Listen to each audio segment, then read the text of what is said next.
Hey guys, Matic here. So this is our first video in our punching series where we're going to learn on how to not only just do punching, but also basic things that we do with our hands. And what we're mainly going to cover is on how to make a proper fist and basic conditioning for our hands and our arms and just general punching technique. Here we go. All right, so first thing we really want to learn how to do is how do we make a fist? There's several different ways you can probably find on how to make it, but this way it's kind of the easiest to see. And first one I want to go over is how not to make a fist. Is generally what you'll see with beginners is when they make a fist is they'll just kind of like close their hand. They're used to grabbing stuff and they'll just kind of like this, just hands and basic there. And what they'll do is they'll kind of make their fist like this. The problem is there's no structure for these knuckles in case you mess up the punch and you hit here. Now your hands are basically going to slip and you're going to break your hand. So this is why you generally want to tuck your fingers into your palm and you want your thumb to go over the top. Again, most beginners, they'll like this, but even if they have this part, which is generally good, they'll put their thumb here. And the problem with this is, one, you'll see my thumb actually extends almost as far as my middle knuckle when I go to punch. So I'm going to wind up jamming that, especially if I'm off my punch. But also, this generally comes down to like tournament stuff. Is for guys when we didn't know better and they would go to punch, their thumb would be either here or loose, open, something. It wasn't here. They would catch on the sleeve of their opponent. They're wearing gi, so the sleeve's down here, so it catches here. Well, they're punching really fast and that gi top doesn't move all that much, so it traps their thumb and they wind up breaking their thumb. Some guys actually had their thumb, ripped off. It's just hanging on, even when they wore gloves. So this is why we want to tuck our thumb. It's mostly safe here. It's not past my fist at all. I can't hook it on anything here. The only danger it's in is if I really, really mess up my punch and I hit something just like that. As far as I know, there's no part of the human body where you can really do that. So, generally safe. So that's how not to make a fist. Don't just lay your fingers down. Don't lay your thumb over the side. Okay?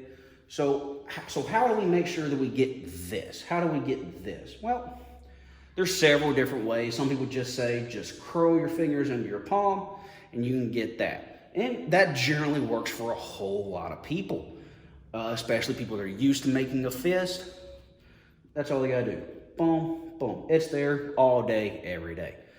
What I generally try to do when I really wanna make sure I know what a tight fist looks like is I found this, so I'm not old, I'm also not very young, but you get into karate, you kind of get into the Japanese culture a little bit. I like manga. And one of my favorite manga is called Baki. There's several anime series out of it. There's like 5 or 6, 7 manga series of it, different versions of it. But there's a specific one called Baki, the Son of Ogre. And in one chapter, it shows on how to make a fist. And this is, to me, a very effective way to really know what a tight fist is. And it's really, really tight. So I only do this every once in a while. I don't make sure I do it every time, mostly because I know what my fist is supposed to be. So first thing that you do is starting at the pinky. You bend the pinky, the ring finger, middle, and then the index finger. So now you kind of look like a bear claw. For some martial arts styles, it's maybe like a panther claw or whatever, leopard. but you want to make this. Then, so you went from pinky to the index. Now you're going to go from index to pinky. So you're going to roll that down into your palm, and by the time you do that, this feels like ungodly tight. And then from there, you just wrap your thumb around, and this is one of the hardest fists I've really ever made without just crunching down on my hand. It just kind of naturally makes this nice tight fist. Okay, so one more time. Again, like it makes it really tight, so stretch fingers out, all that mess. Okay, so starting at the pinky, curl, ring, middle, index, then index, middle, ring, and pinky, and then lay the thumb over. And this is just a nice basic fist that we want to try to work on. Okay, and then same thing, want to work on the other side, here, and wrap. And for me, this kind of makes sense, especially with the pinky ending, is the pinky is a power finger when it comes to us. So a lot of people say, like, if you cut someone's big toe off or you cut their thumb off, they can't really walk or they can't pick up things. Not true. It makes it more difficult, yes, but if you cut someone's pinky off, they can really no longer get a strong grip on something. Okay, so I want you to see my forearm. Okay, here. So tight index, tight middle, tight ring. A little bit of bulging, but as soon as I flex my pinky, my whole fist changes. My whole fist changes, including my forearm. So the pinky's the main power finger, whether it's in karate, whether it's in especially sword work, they really concentrate on using the pinky. Any type of weapons, anytime you want to hold anything, the pinky's where it's at. Even though these feel really strong, without that pinky, you can't really get a good grip. You lose a lot of power and strength. All right, so now that we know what we want our fist to feel like when we make one, is now we're going to start working on how to develop our arms. So most of the type of punching we're going to do, we're going to be concentrating on straight punches, not so much hooks or uppercuts, ridge hands, back fists, Judy chops, just mainly basic forward and back punching. And the best way to work on that is push-ups. It's a staple in pretty much every exercise program, and there's a reason. They work, they're really good for you. Okay, so what we're mainly going to work on is just doing a basic push-up. How are we going to set that up is you're going to lay flat on the floor. You want your hands to basically be about where your bottom chest is, bottom sternum, solar plexus, basically this area. You don't want your arms tucked in nice and tight unless you're specifically trying to work on your triceps. That's not what we're really trying to do. So let them splay out, well, not quite 45, but a little bit outward. This way we can really work on our actual building the arms, get some chest in. And if you do it right, you're going to use your back muscles to push out. Because a lot of people don't really understand is that when you punch, you're not just using the front part of your body. We're also using the back and mainly this, it's called your latissimus dorsi or your lats swimmer muscle, whatever you want to call it. It's the big back muscle. And that's what you're really using to hit people with.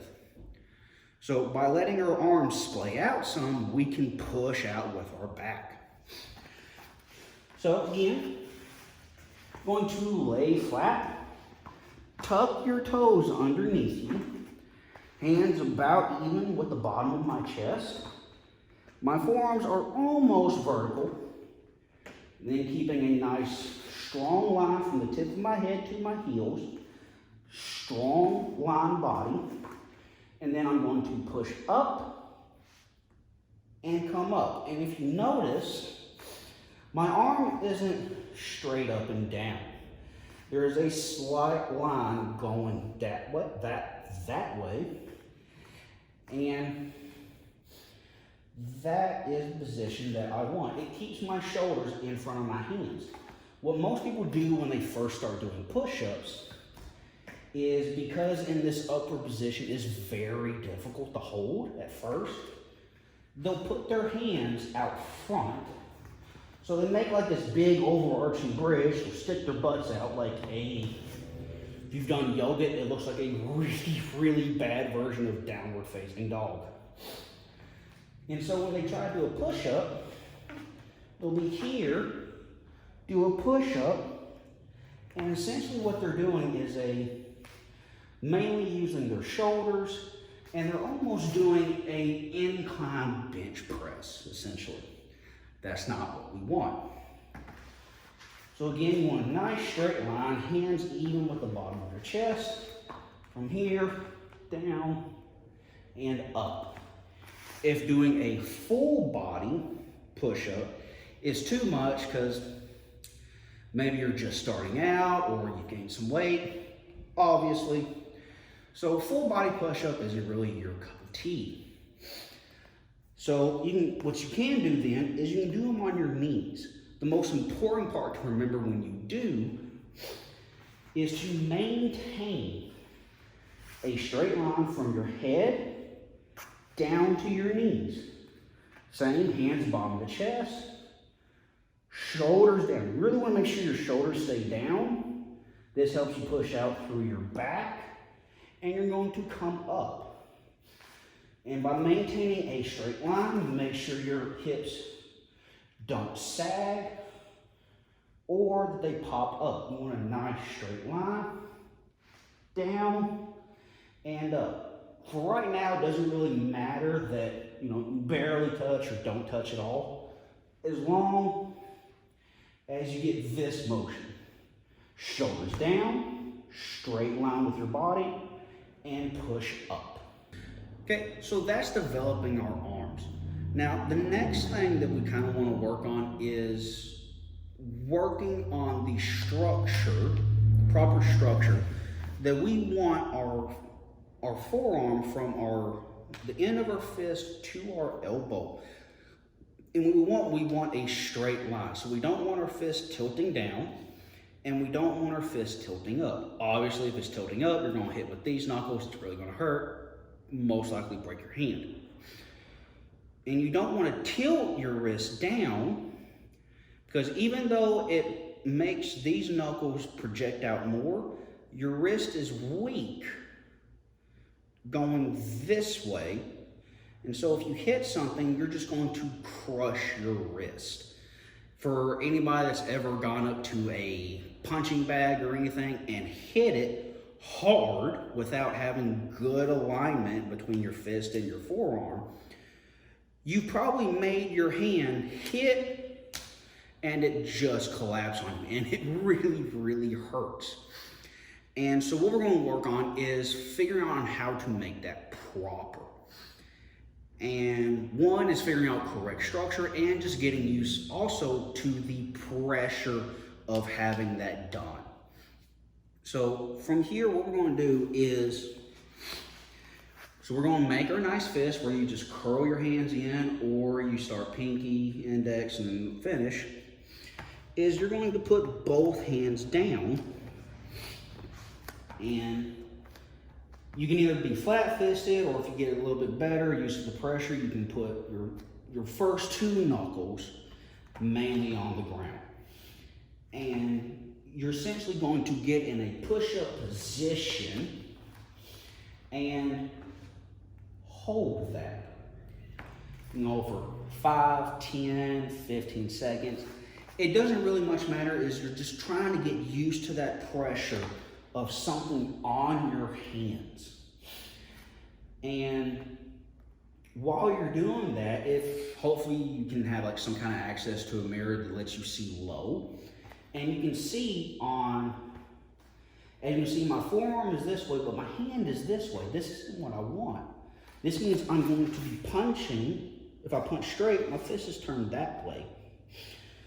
So when I get in this position, I want my arm straight over my fist. And I'm just gonna hold it, again, 5, 10, 15 seconds, doesn't matter. And I'm just getting used to this proper alignment, and it fixes on whether or not my fist does any weird rolling. And so eventually when you do go to hit something, like say I hit this mat. This is a 3/4, 1-inch mat. They're relatively new, couple years old, but still relatively hard. So if I hit this, so watch my wrist. I hit this. I feel it kind of go up my arm, but my wrist isn't buckling. It's not doing anything weird, really. And I'm putting significant force, not as hard as I can, obviously, because there is a limit to the body, but I'm hitting it pretty stout.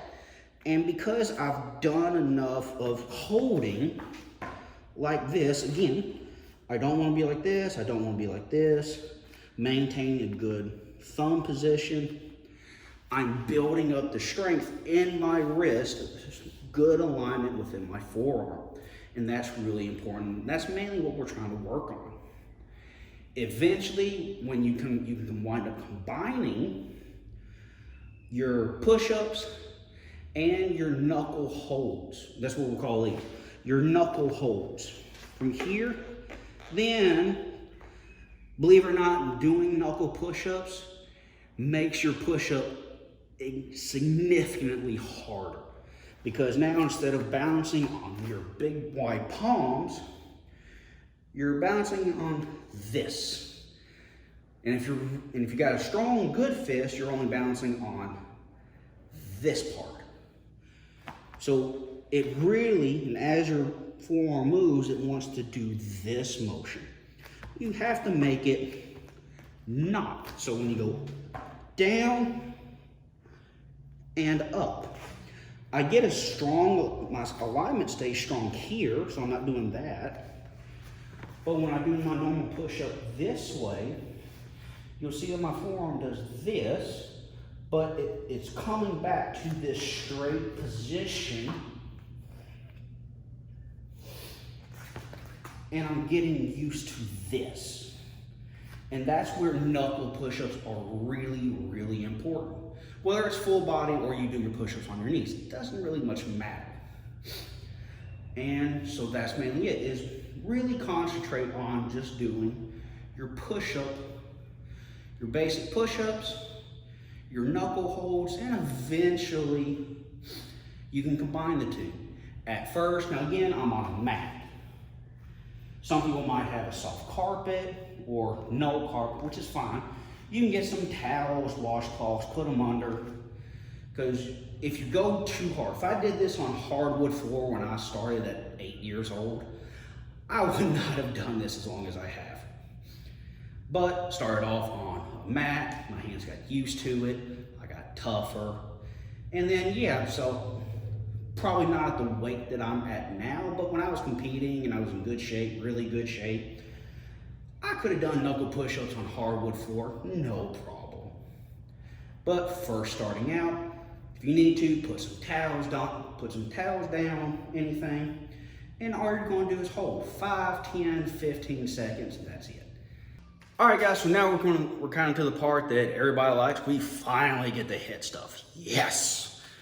Okay, so I'm going to use my assistant here, Bobby, and we're basically going to recreate like when we did our push-ups. We did our push-ups, our hand was roughly about where our solar plexus are. So that's where we're going to start our hand. So I'm going to start with I'm mainly going to work on one side each time.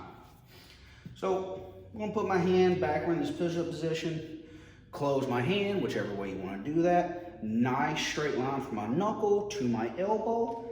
And all I'm going to do is act like I'm doing a push-up, boom, and punch. Okay. And notice it comes back, I just relieve the pressure, that's fine. All I'm doing is getting used to my hand having no pressure, and then relax. No pressure, pressure, and then relax. That's all we're really working on. No pressure, pressure, and then no pressure. And I'm just getting used. Notice that my forearm is kind of doing, I'm trying to hit these first two knuckles. So I'm making that hit. Notice my forearm is not completely in line, but as I push, it comes in line. Just like when we did our push-up, I have this same motion here. Same motion, same motion. Now, if I wanted to hit straight line all the way, I can. The only reason I'm not is because he's lower and I'm trying to hit him in the chest rather than the face. If I'm aiming just straight, then yeah, this can stay straight the whole time. But then I'm just throat punching him. But I'm aiming straight from here, boom,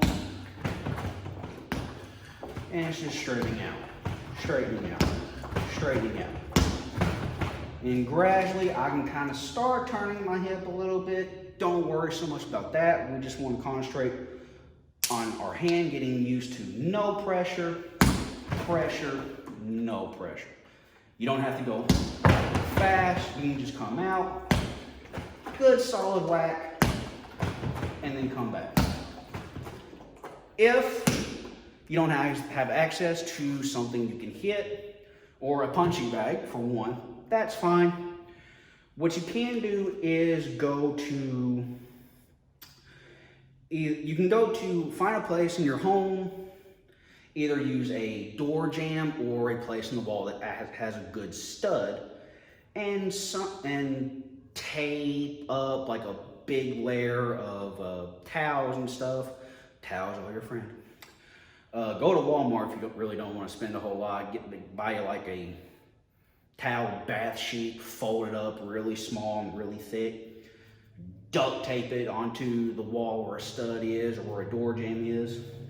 And again, just get used to thump, thump, thump. Work on that, and all you're getting used to is your hand paying special attention to nice straight alignment and making sure your hand doesn't buckle. Remember, you really don't want this to happen. Nice and straight, nice and straight. You can do sets of 10 punches one hand, 10 punches the other hand, swap back and forth.